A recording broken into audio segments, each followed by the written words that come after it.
I do appreciate everybody that clicks on the video and tunes in with us every Saturday morning to hang out in the Collectors radio show here. And so, yeah, we do appreciate that. Some people, when we click on the video, I'm going, what is this? This is for some of the people that probably don't know or maybe new to the channel. Just subscribe because we have been picking up some subscribers lately. Cup of coffee in the morning, Saturday morning. We upload this pretty early. We work on the program throughout the week.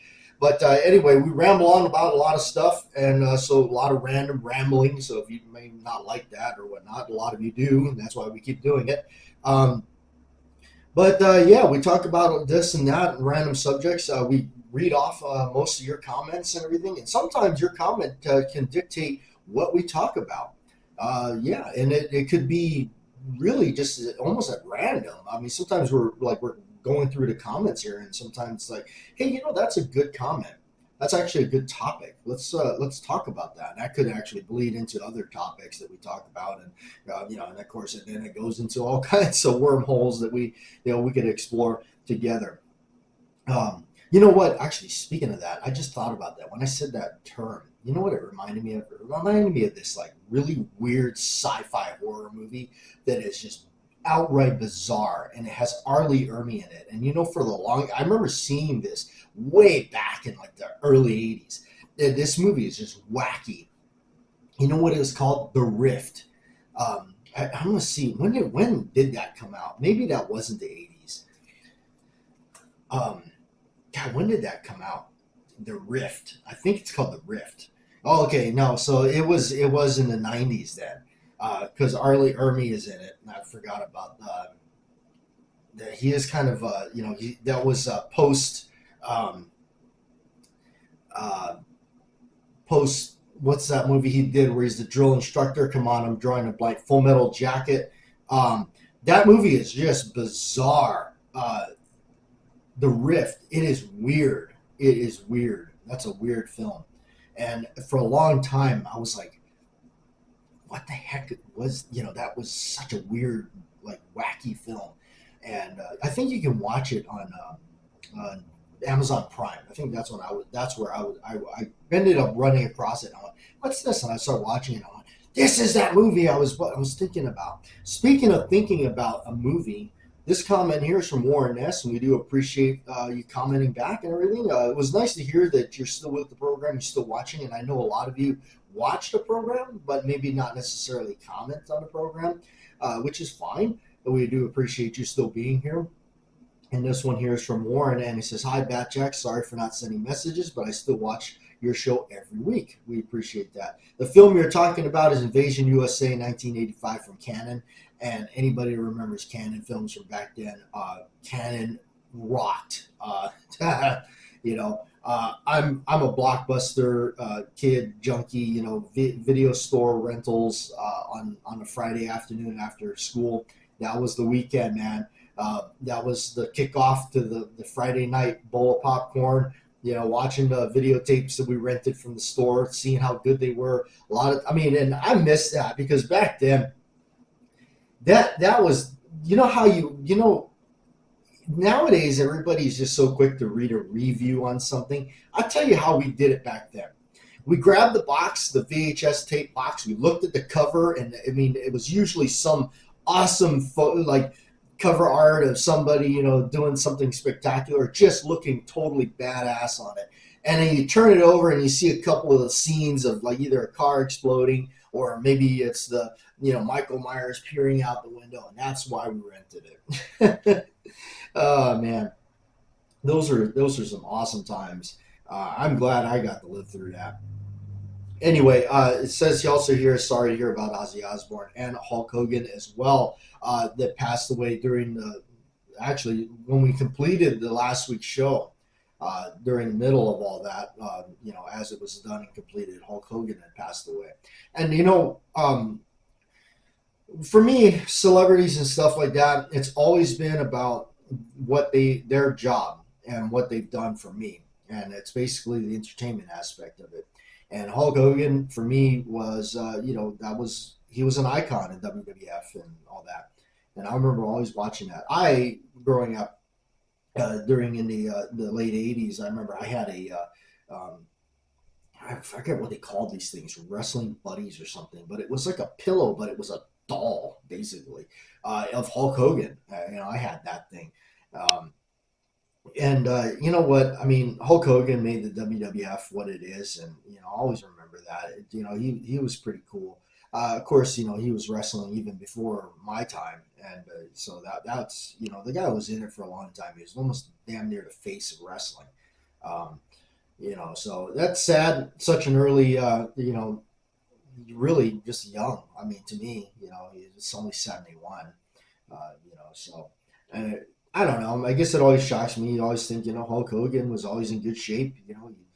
Said his prayers and ate the vitamins and all that. Um, but anyway, yeah, what a sad loss. Hulkster will be missed, definitely.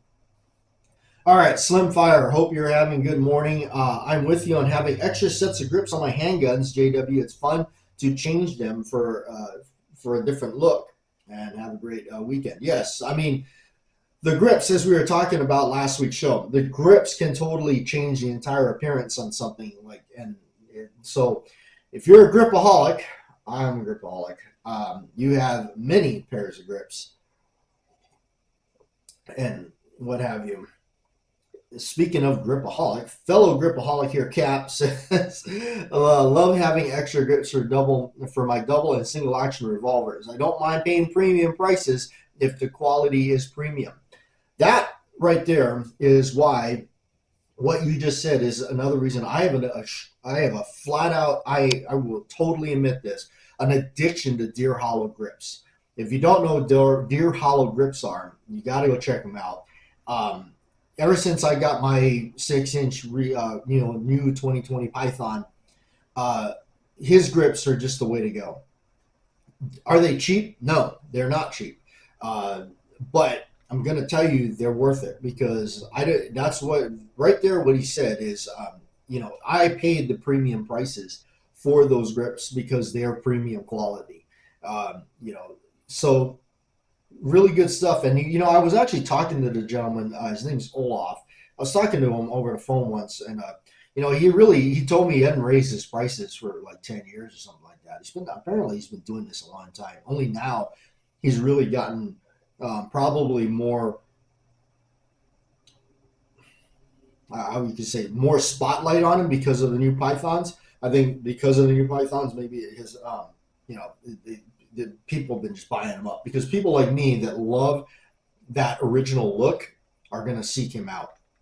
And so, but he does. He has really good stuff, really good products. I can imagine. I mean, to me, with the new 2020 Python, he is as important to that as the gun itself.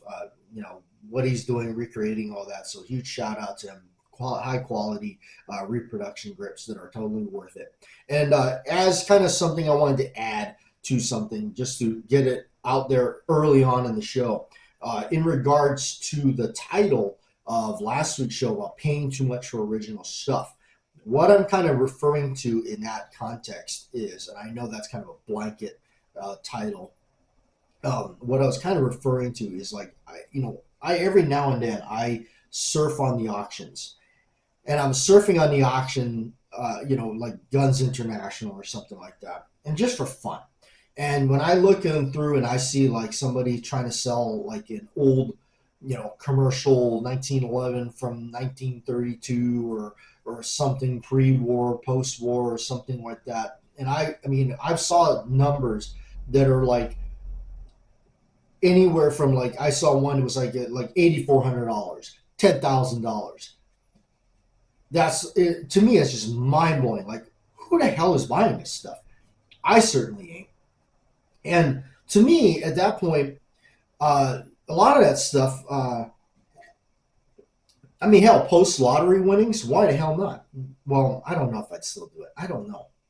Really, honestly, I don't know if I'd do it. Even post lottery winnings, because that kind of leads me into something that I carry one and I myself talked about: diminishing returns. There's diminishing returns. That does kind of stick with me, diminishing returns. I don't mind paying, I don't mind paying up a little bit, I'll pay up a little bit for something for some quality. I mean, certainly, yeah. I mean, I like Colts, but and I've made no bones about it. I'm not, I've always said I'm a Colt fanboy. I realize that, so I will always kind of gravitate towards their 1911s above all, just because of their name and their history and heritage, not because they make the best on the market. Absolutely not. It's because of the name. I am I guess, whatever you want to call that. I think that's the term. I don't know even what they use anymore. Um, the term, I'm a fanboy of Colt. I will gladly admit that anytime, all the time. I was like, are they the best? No, they're not the best. They're probably far from the best, but I like their name. I like their history. So I will pay for their what part of me is, yeah, and it's still a quality firearm, but I will also pay for the name a little bit there too, and I realize that.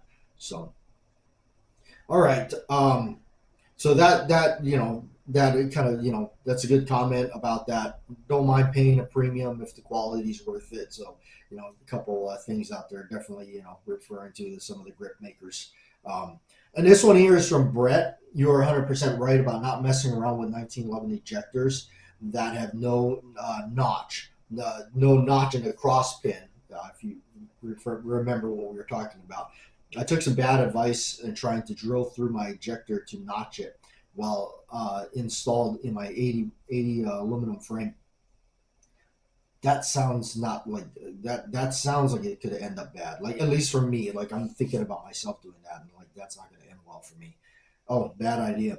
Okay, you risk damaging the cross pin hole in the frame, and or if the drill bit breaks on the hardened steel of the ejector, it'll break off inside the frame. Ask me how I know. Ugh. Yeah, I've been in similar situations. Sounds like yours was pretty bad. As long as you never have to remove the ejector, it'll run just fine. But if you have a problem, if you ever do need to replace it, glad it was an inexpensive frame. Yeah. We were talking about that, like, and those of you that don't know what we're kind of referring to, I have this in pieces. This is actually my 22. I took the ejector off of this. Forget what did I robbed it off of this for something. I think I put it in my Ronin, but this is my 22 designated 22. It doesn't actually need the ejector; it just fills the spot where there could be a hole in the back. But there's two holes in the frame, and if that post breaks off, um, it's usually the front post for me, in my experience. Getting it out of there is, I still always wondered, man, that's going to be a hell of a task. And I've had enough of them break to where it caused me to be concerned about it. Something that I never thought about until all of a sudden it was starting. And I've had them all break, even from the old school, like, oh, you should have got a Series 70, all that kind of talk. I had one break off of one of those. So I don't know, that's just my experiences with it. It sucks. I don't want to be in that predicament. So my last one I replaced in, I have a lightweight commander that I'm shooting quite a bit. I replaced that one with that's got a tool steeled one in there, or machined out of bar stock. What is it? Wilson Combat's bulletproof ones, and you can use anybody. I just happened to grab that one because it was I was looking for something that was not basically MIM part. I know there's a lot of controversy about that, but I kind of wanted to. My last one that broke was a MIM part. Take it for what it's worth. That's that. So, DB, top of the morning, you got to pay to play. Yes, I love that comment. You know why? Because my Uncle Milton used to say that all the time. You got to pay to play. Man, that was his favorite saying, man. He said that all the time. And that is so very true. You do. You got to, and that kind of goes to that thing where it's like, okay, you can buy this, $300-400, thing, and be what it is. And I'm not saying $300 or $400 is cheap, because it certainly isn't. But I do understand that sometimes, like, I'd rather, if it's not quite what I want and the other thing's a little bit more or double, I might want to just wait and save up and try to one day get that. And a lot of times that's what I do. I pass up on a lot of stuff and just kind of go, oh, well, can't get it right now, but maybe one day. Or I love layaway. All right.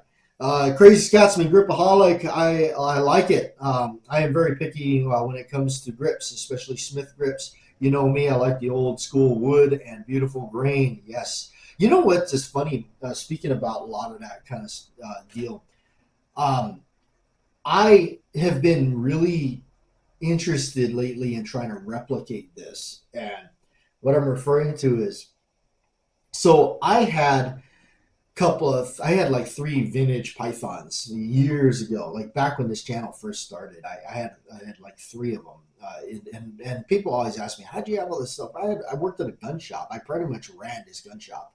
I was in the right places at the right time to get into the industry, and I got into the industry because I couldn't damn afford things that I wanted. So the only other thing I could think of was if I work in the industry, maybe I can get it cheaper. So, but anyway, at one time I had about three of them. And, I mean, but we also got to remember this was 15 years ago or something like that. They were inexpensive. They weren't as expensive as you were thinking now. I mean, compared to now. I mean, back then, yeah, they were still expensive. But I mean, you could pick one of these things up for like $1,000. So anyway, I remember the grips just not being all that great. The grip quality varied dramatically. I had one from 1978. The grips literally look like somebody made them from a 2x4 and then just slathered like a really cheap thin coat on it, like a tinted clear coat on it. That you could actually take your fingernail and go like this, and it would come off, like the coating would come right off, like whatever this clear coat was. And then if you read the write-up from Deer Hollow Grips, he kind of explains the reasoning behind a lot of that. But fast forward all these years later, it's kind of weird. It's like I kind of want that really like imperfect looking, like almost featureless kind of grips in some cases kind of back. I kind of want to, how do I recreate? It's kind of weird because you're like trying to recreate something that looks shoddy. Like most people are trying to recreate something to be higher quality and the highest quality, everything perfect, everything, where I'm kind of going back going, I kind of want that imperfection. I kind of want that really like glitzy, terrible, like thick clear coat, tinted clear coat that was slathered on it that made it look brown or reddish brown. And kind of recreate that and kind of go back to that. And it's like, how do you do that? It's like funny. It's like I've been that's been going through my head. So I've been actually tinkering around a lot with that and trying to create stuff and do things and kind of mess with that a little bit. Trying to so it's kind of interesting, trying to like do that. Like, oh man, like how do we remake bad craftsmanship? So it's like, and you're trying to, and it's like they made it that way because it was like that's just how quick, as my friend Scotty used to say, cheap and fast. And so but as he always used to say, cheap and fast, but will it last? All right. Brett, another comment from Brett. If you have a Dillon 550, definitely consider loading 45 ACP. You can load hard cast bullets priced at about 10 cents a round and use small pistol primer pockets, one's fire brass, very cheap. And some of the same powders for 9. So the only difference is you're paying for dies, caliber conversion, bullets, brass. Yeah, I do have a 550. I ran into a weird issue, and I think I've talked about it from last week's show. I can't remember. I'm getting old. My issue with my 650 was it wasn't pushing the shells all the way forward in my 9. And I can't figure it out. I'm looking at this machine. It's not what it's doing. It's not pushing the shells all the way forward. And the shells are running into the edge of the mouth of the sizing die. And so you got to kind of reach in there and tack it in and tuck it in there. And I've tried everything, cleaning it, greasing it, polishing it, you name it, cleaning the shell plate grooves out, I mean, you name it. I mess with it. I used to work for a company that we use Dillon 1050s to manufacture large quantities of ammunition for an indoor gun range. So, I mean, you're talking, I was loading, I remember loading somewhere close to like 8,000 pieces a day, on some of these machines. Um, so I'm not sure. Like the Dillon 550, I've been favoring a little bit more because of just the ease of loading. It really is. I mean, as far as like messing with that stuff, it is. I like the manual indexing. I'm not shooting enough to where I'm not really needing, uh, you know, giant like amounts of ammo. I just need enough to go and have fun, and then that's it. I'm not a guy. I'm not somebody that enjoys loading much anymore. I got to be admit. I like it to. I like it enough to keep doing it. I like tinkering around with it, but I'm not. So I also don't like. I get very frustrated with tedious work. Whenever you got to kind of like this and that. I'm a very gross motor skill. I like big, bold, like get it. I like the efficiency and with a little bit of speed involved. I don't like something that takes forever to do. So I don't work well with that. So anyway, that's kind of why the Dillon 550 is like it's like a turret press on steroids. It just it's a lot. It's just it, it's better. It's bigger. It's better. It's it works a little bit more efficiency. It's a step up. Even though I still use a turret press quite often. In fact, I just don't have it mounted up to use it because I actually use the turret a lot more than I was using the 650 press. All right. Anyway, that's the take on presses. But you're right. I actually do intend to get the 45 ACP shell plate for my 550 because I already have locator pins and the expanding die thing, which actually I don't really use that anymore anyway because I use a Lee disc measure thing with their Lee expanding die powder through die with the riser. That's what I use. I actually don't like Dillon's powder dispenser. So, all right, this one here is from Joe P. Good morning, Joe, and a swig of coffee for Joe. Um, yes, I'm one of those gripaholics. I have at least two for all my guns and four for many of them. Mostly vintage grips, but also many 10 to 12 from Thailand. And yeah, the Thailand grips are, oh, I love those. Again, I mean, it's not that they come from Thailand. It's because of what they're doing. They make them like they used to be made. And, they're fairly, I mean, they've gotten more expensive. They're creeping up there. So it's, I mean, sometimes I'm like, oh, I got to snag it while I can. Um, I've only been disappointed once with tie grips. That was because of the color, not fit or finish, which were both great. You know what, Joe? Actually, so because you mentioned that, I was going to actually, I don't know, you probably already know this, but I'm going to throw this out as information as we always like to share information on this channel. That's what we like to do. I'm going to share something out there about coloring and changing the color of grips. You can use, obviously, and we're mostly referring to wood, but you can use this for other things. And I will show you a quick example I got right over here. Changing the color and appearance. This is what I have found that you can do. I shellac a lot of stuff. And shellac, I go to the store and I buy, the hardware store sells that, what is it, I don't know what the brand is, but you can buy amber colored shellac. You can buy amber, and I think you can buy clear. I usually buy the amber because it's tinted.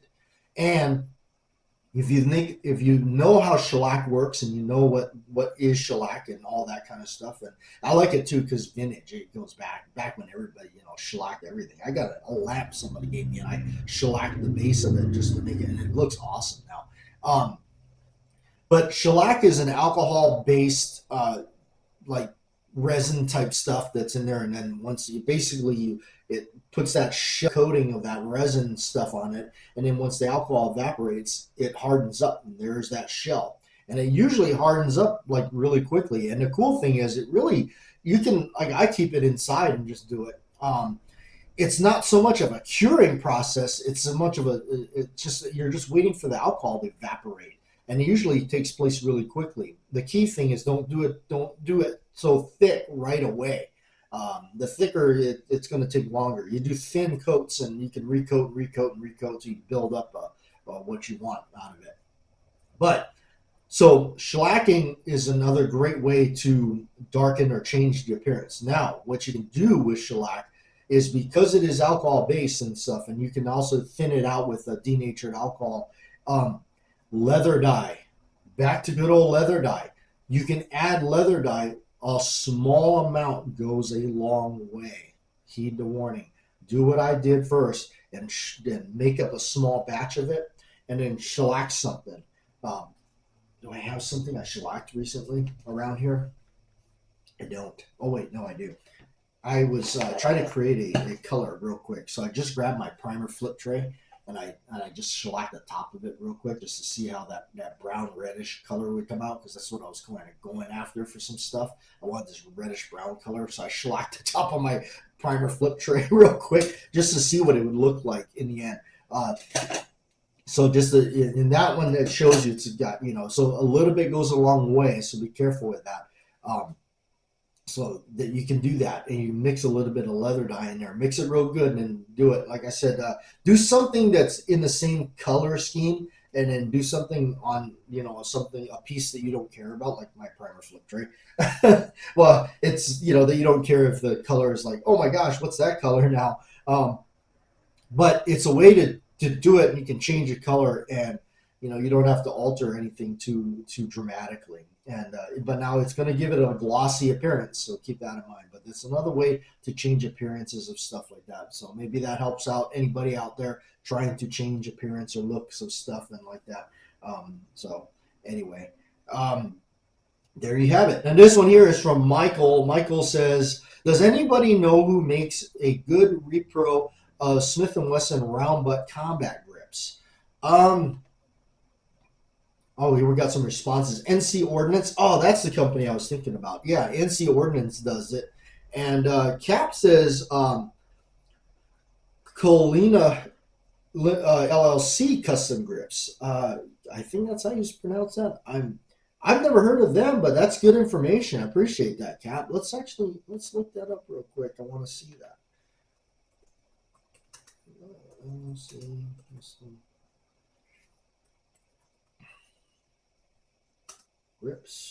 Grips. Wow. Okay. I have never seen these people before. I am really. Oh yeah. I like it. Handgun grips. Handgun grips available. Let's see. Let's look at. Oh yeah. Round square Coke bottle grips. Round butt grips. How do we click on that? We can't click on that. Can we go, please? What we offer. I can't click on anything. It's listed. Grips available. Let's try grips available. Okay, yeah, here's the grips available. They have pictures of everything. Oh yeah, they make this just from the looks of these photos right here. I can tell you right now, this stuff looks damn near perfect. That's awesome. I appreciate you sharing that. That's great. Let's see what this is all about. Yeah, this is good. These are good grips. These guys look like they make them exactly like they used to be. I'm not sure. I'd have to look into it, how to order and everything. But thank you for sharing that. Looks like you just send them an email, or you can call them or whatnot. Credit card, money order, that whole deal. Appreciate that, Cap. Thanks for sharing that. I've never heard of that company, and glad it's available there, because it offers us an opportunity to get, and I mean, think about this too, kind of back to what we were talking about last week. Think about this too, that overpaying for stuff. Some of those old vintage grips can run you like $400 or $500. Not kidding. So when it's half that price for repros, and the repros are good, I'm good with the repros. All right. We were talking so much about comments and everything, we forgot that we got some other stuff to talk about. I actually was working on this one, the 22, and I have a grip safety off of this that because the whole idea of this project here was lightweight. It's an alloy frame, alloy slide with a stainless barrel. It's a 22 conversion Hogan, but it remains its life as a 22. I wanted to do some work on it, make it look a little bit better than what's going on with it. And I needed this part to be black again. It's aluminum. I don't anodize aluminum. I don't know how. I guess you can get alumina black from Birchwood Casey or something. I don't think I've ever messed with it. Maybe once, but it didn't really work. So I just took this out, and I just rattle can this stuff. So there it is, Rust-Oleum or whatever, flat black. There, rattle canned it. If it wears and does its weird things or whatever, you can actually you can take a Q-tip, which I may do, and put a little tung oil on this, and actually it'll cure, believe it or not. You can tung oil stuff like that in it and leave it, and it will actually put a nice little coating on it. Or you can shellac it. No, I'm just joking. But anyway, that's kind of my thing about that. The entire frame of this, when I bought it, it was a black Barkerized frame that I took, and I wanted it dark gray, and so I spray painted it. And where that kind of came from for me, where it started off for me was the example I forgot before we talk about that I was telling you about changing the appearance. Here's a grip that I made for a Ruger Mark II panel grip. You can see how I kind of wanted that orange or that aged ivory John Wayne yellow color. That's the color it originally was. I don't know how well that shows up on video, but it wasn't. It came out more on a lighter color, and I kind of wanted it more of a deeper yellow. So I just shellacked it right there, and that's just the plain amber shellac. It didn't, it just it gave it that nice look that I needed, and changed the appearance from that to that. So I'll give you that example. But back to that. What happened one day was I had those of you that kind of go back with the channel a little ways, this was a little ways back even now. I had it was an Inland reproduction of World War II, 1911. And now when Inland made these now I've always said this is kind of weird. I always wondered, I would really like to know, and it would really bother me if this theory of mine was true, because it would really just kind of bum me out. But I always felt that Inland was because if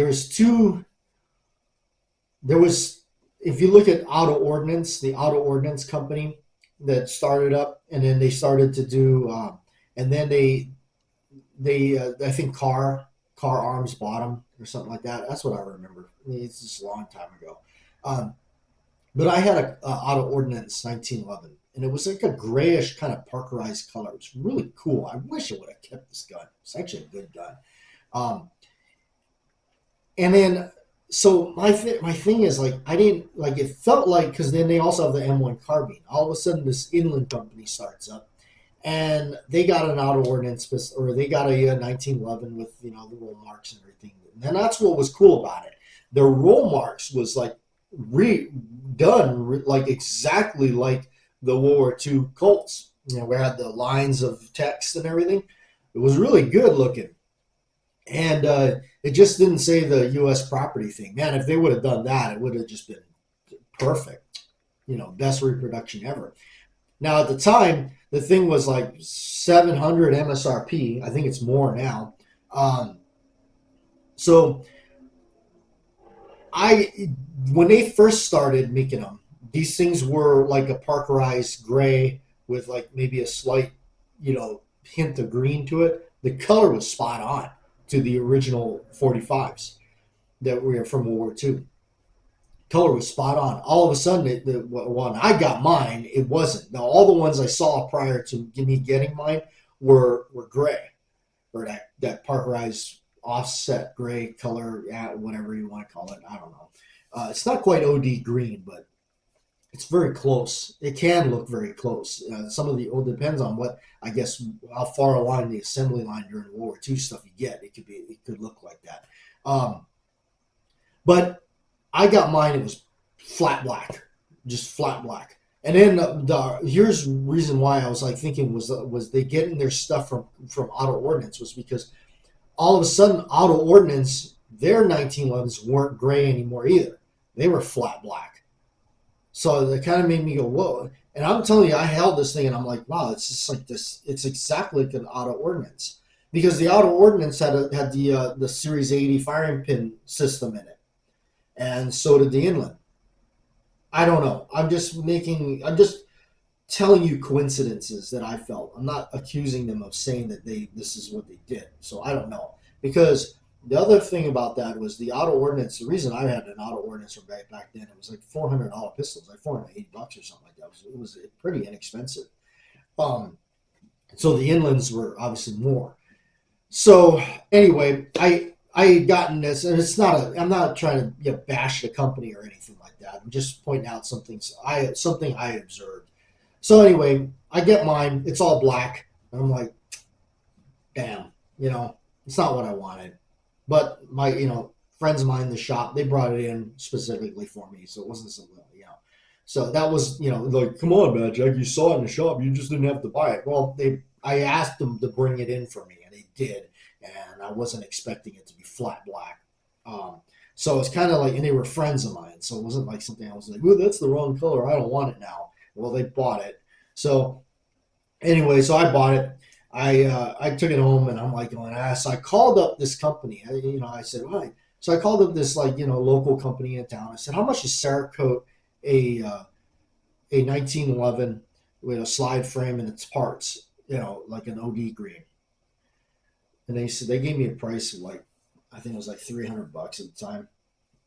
And I just said, oh my God, this thing is going to be, I mean, at a certain point, you can almost buy a damn original one for what I was getting into this thing for. And I said, that's just nonsense. So I'm sitting there and I said, you know what the hell? Like, there's this paint that from Rust-Oleum called, like, it's a camouflage lineup that they do. And it's like this like perfect gray green color that they do. They offer it. They still offer it. I think they still offer it. I hope so. Um, and I thought about that. I said, what the hell? Like, what would stop? I mean, how bad could it be? Now, here's the reason I also kind of went forward with it because if you rattle can something, you can always, as long as it's something, like this, it's not going to hurt this, this aluminum piece. I can spray this back down with a paint stripper and remove it. So you got to, now I didn't sand the surface or anything like that. So I just rattle canned the thing and it turned out really good. I actually have videos on it. You can check it out on my old videos. I actually have videos of, doing that and changing the color and it looking like that. So, but anyway, so that's what I did there. And, and it's just me being cheap. It's me being cheap. And I'm always, that's something in my head that I'm always like if I'm like, how can I do this myself? That's always like, anytime there's something like that, that's the first thing that comes to my mind. I don't know if it's just weird, whatever, but that's always the first thing that comes to myself. Is that something I can do? Is that something I can create? Is that something I can build or alter? So I'm going to leave you with something that I felt like it was important information to be out there and something I don't talk about a whole lot. And that is the Colt Gold Cup. This is an original old, well, not right. I mean, it's an old Series 70 Gold Cup. It's, it was built in the 70s. It's a Mark IV Series 70. I think the ones before, if you like look back at it's a National Match Gold Cup. I think their older original ones were not called Gold Cups. They were just called National Match Pistols. To my understanding, these were made for shooting lighter loads, not the 230 grain hardball ammunition, because they were just, you didn't want to batter them up too much. That was, to my knowledge, is what was explained to me to shoot. They were made for lighter loads.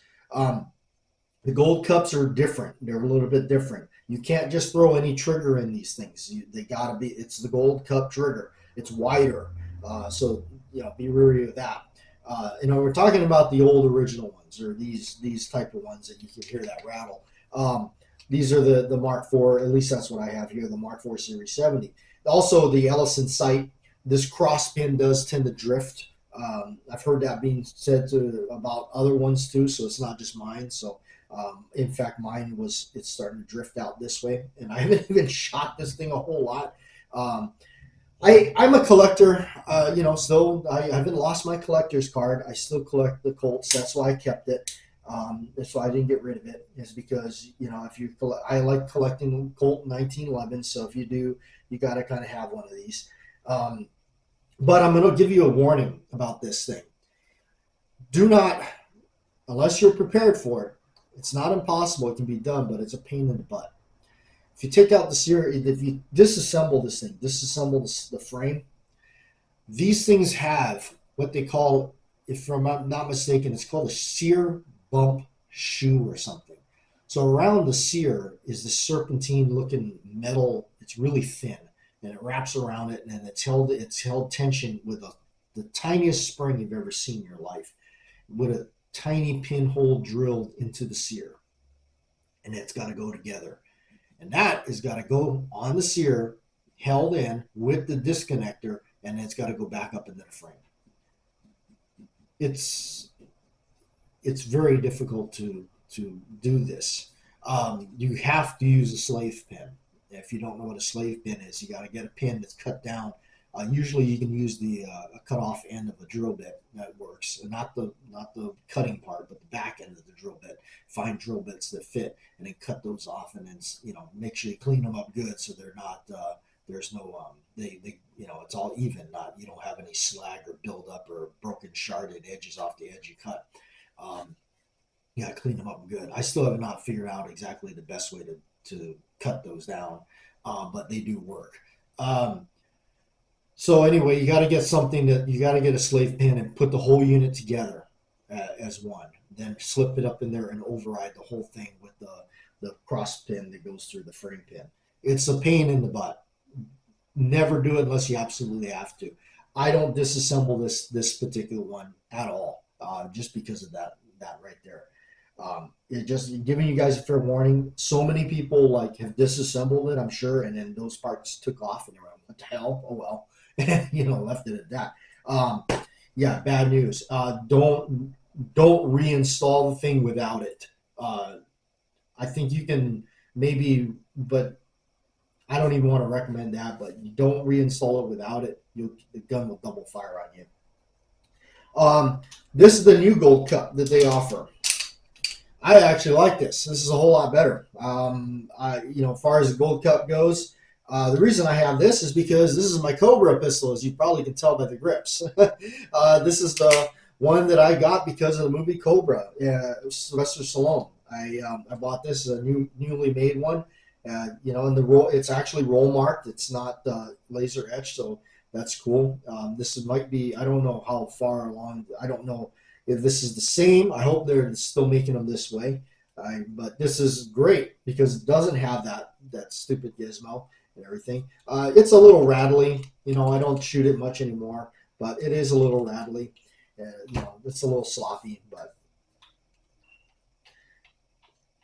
yeah, it's definitely got some movement. But that's what you get with Gold Cups, at least to my experience here from what I got here. So I'm not the biggest fan of them. I will be totally honest. The only reason I got that is because of Cobra.